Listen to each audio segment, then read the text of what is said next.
What if I told you there's a place where a marriage can end with nothing more than a cooking pot? Where neighbors can live side by side yet speak entirely different languages? And where the jungle itself is said to carry the voices of spirits? This isn't a legend. This isn't a fantasy. This is Papua New Guinea, one of the last frontiers of mystery on Earth. A land with more than 800 tribes, each guarding its own language, secrets, and traditions. Where boys are transformed into men through crocodile scarification. Where smoking volcanoes shape both life and death. And where the modern world has barely left a footprint. In this video, we're uncovering 15 mind-bending facts about one of the most untamed, enigmatic places on the planet.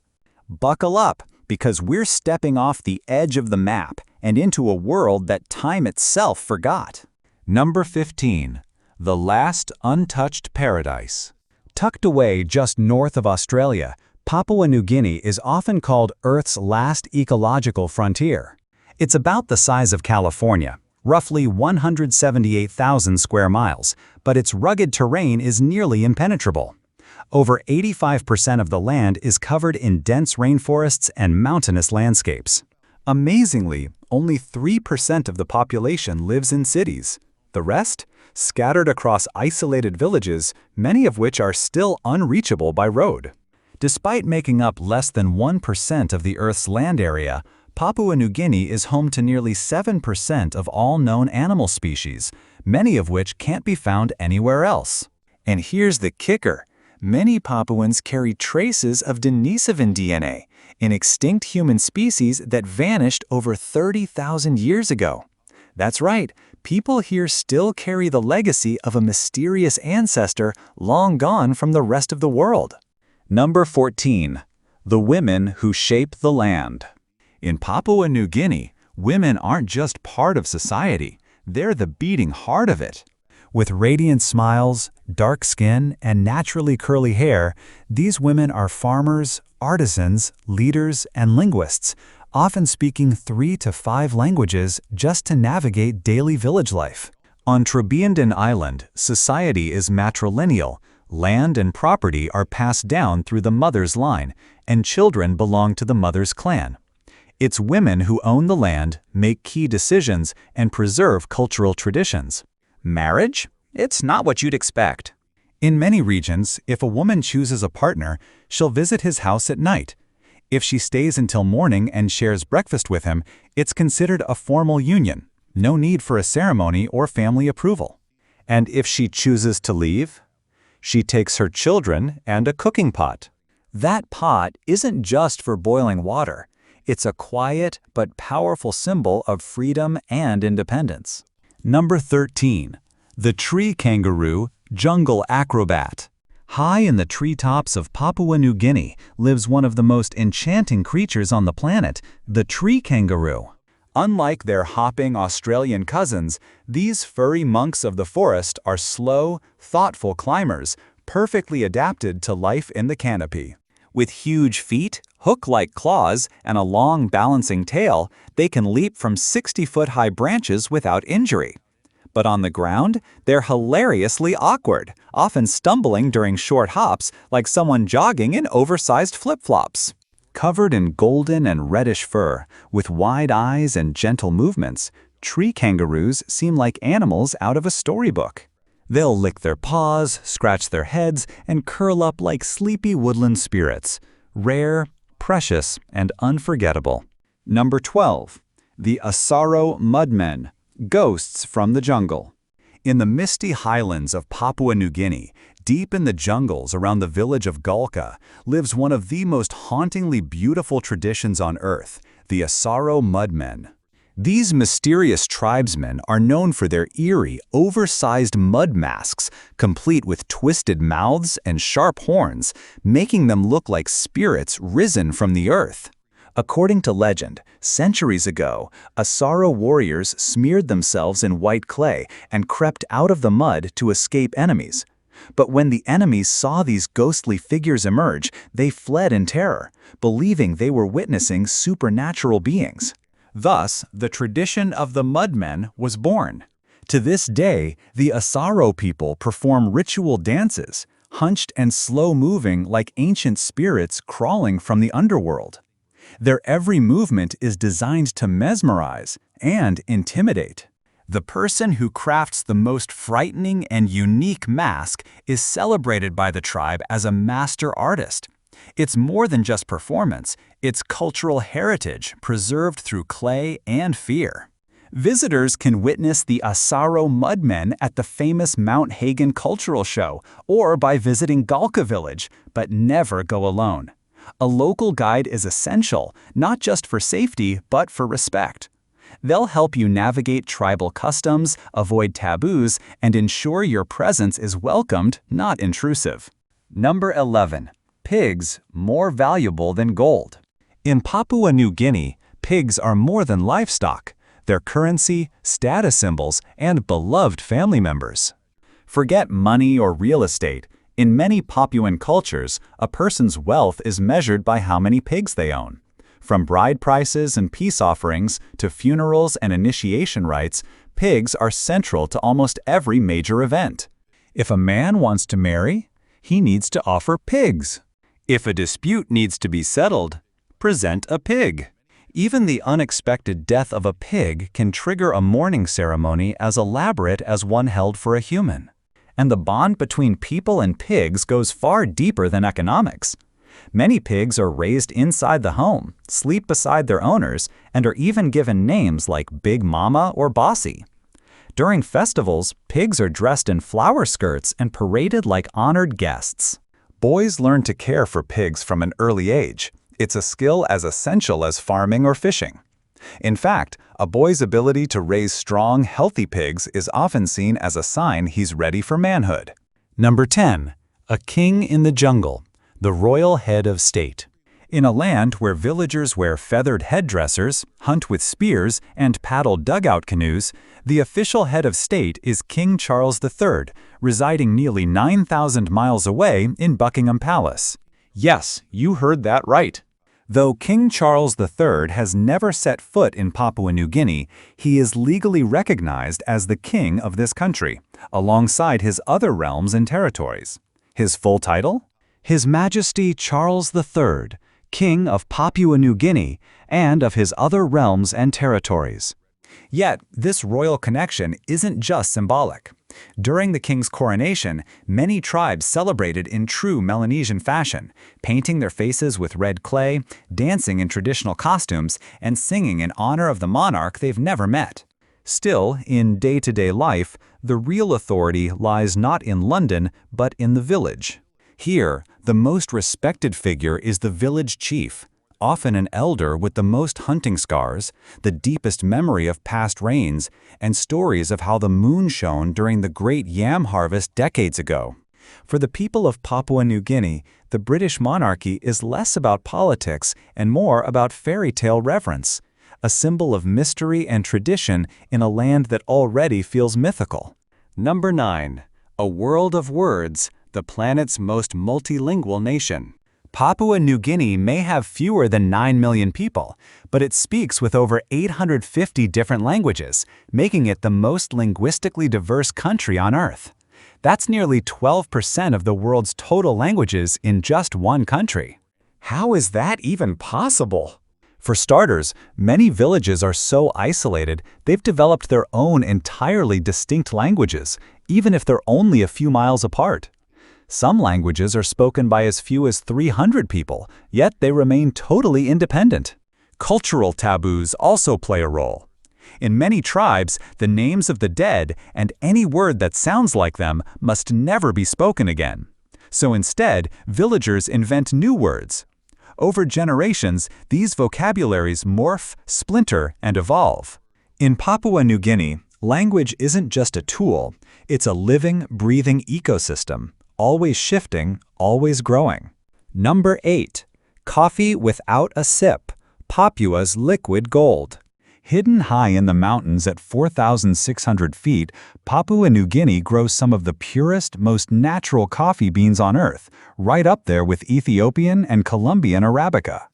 The country's standout varieties, Topeka and Bourbon Arabica, have a soft, honey-like sweetness with hints of ripe fruit. They've won international recognition at auctions like the Cup of Excellence and are a prized export in elite cafes across the globe. But here's the twist. Most locals have never even tasted it. Due to colonial legacies and changing habits, many coffee farmers sell their harvest to buy essentials like rice. In fact, entire families spend their lives growing premium beans but have never sipped a single cup. Number 7. Kimi Bay Reef, Earth's last great coral paradise.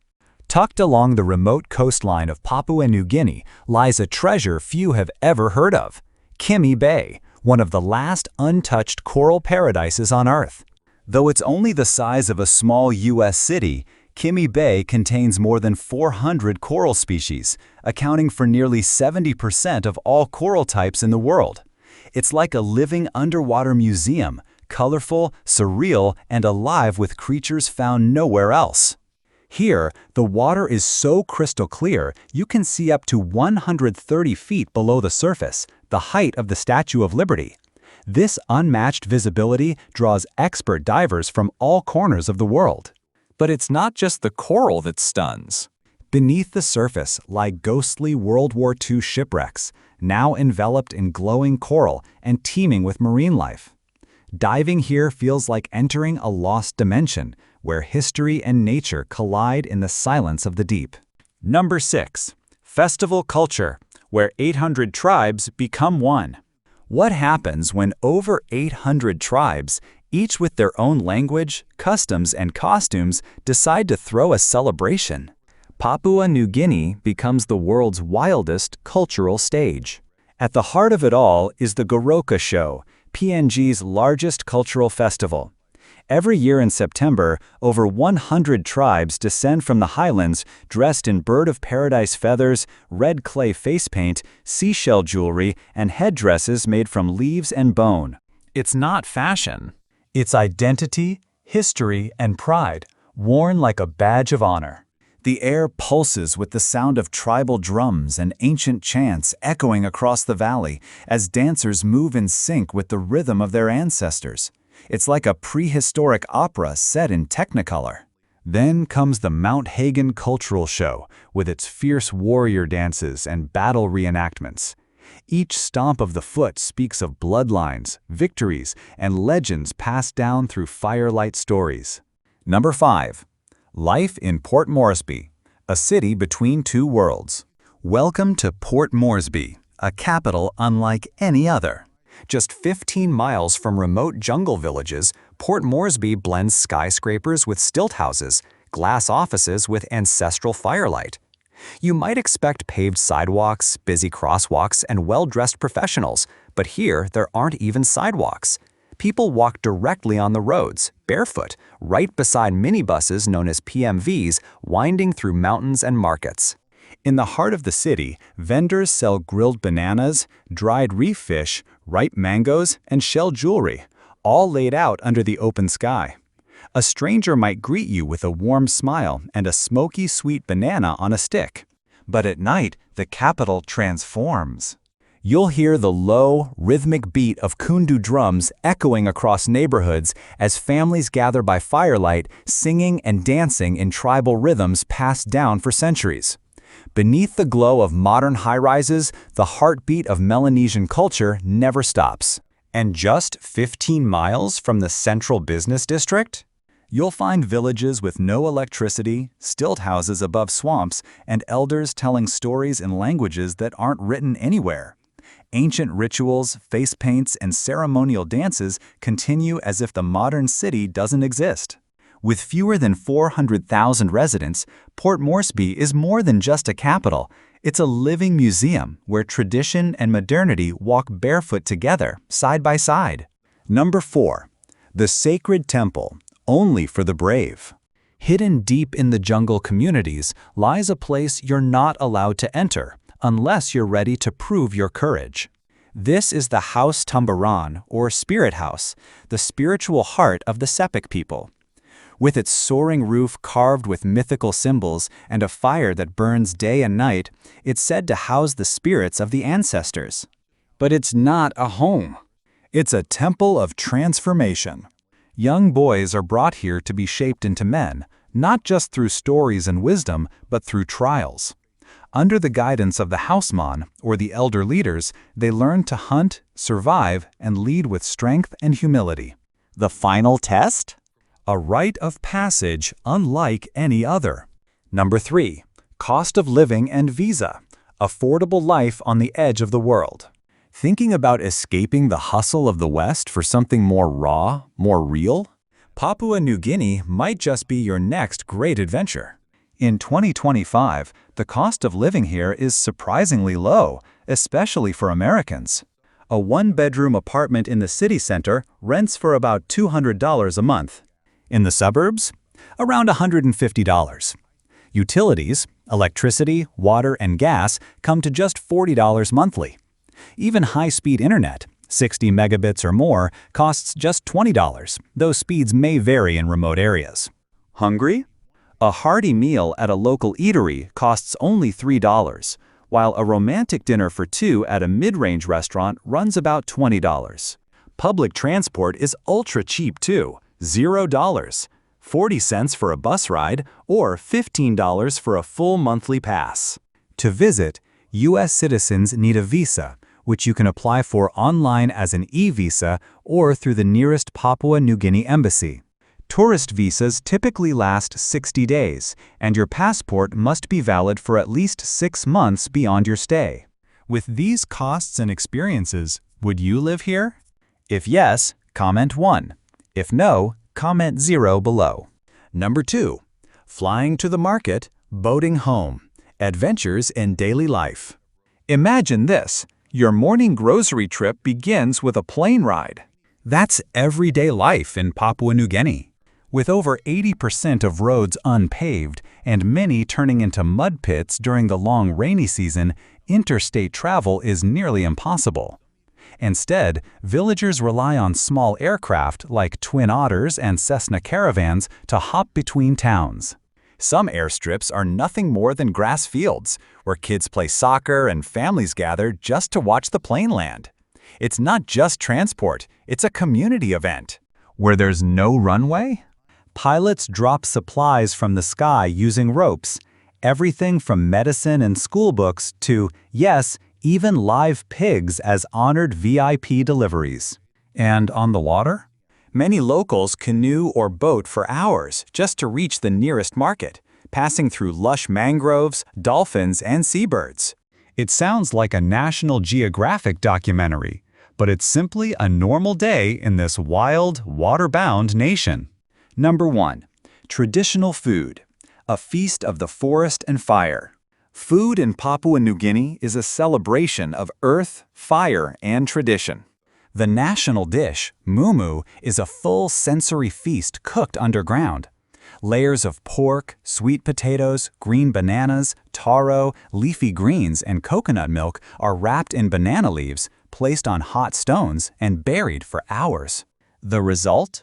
A warm, smoky, earthy stew, tender and rich with mountain flavors.